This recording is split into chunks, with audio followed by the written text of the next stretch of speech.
mwenzenu mimi sijawahi kuwa na ex. Unajua wewe Dalulu? Wenda kupiga wewe. Wallahi Dalulu.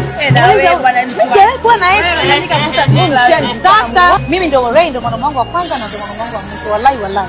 Haya, I swear to God. Maana yake tangu azaliwe mwanamume wake wa kwanza kukutana naye ni Rayvanny. Tangu azaliwe. Namaanisha kukutana kimwili.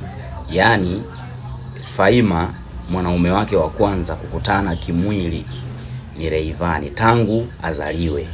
You understand? Maana yake anachomaanisha Faima ni kwamba kwa maelezo yake kama Rayvanny ndo mwanaume wake wa kwanza kabisa, kwa maana kwamba hajawahi kutoka na mwanaume mwingine yoyote kimapenzi zaidi ya Rayvanny. Maana yake bikra ya Faima imetolewa na Rayvanny.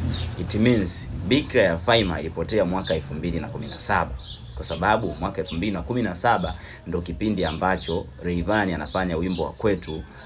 Huyo ni video vixen kwenye video, na ndo hapo mahusiano yalipoanza. Anachokizungumza kwamba Rayvanny ndo mwanaume wake wa kwanza ni kweli?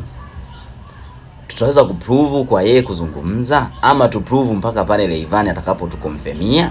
Je, ni kweli Faima alikuwa bikra tangu alipokuwa anakutana na Rayvanny? Ni bikra ya kweli kweli au bikra ya limao? So we have to know that. Au ndo pweche tu.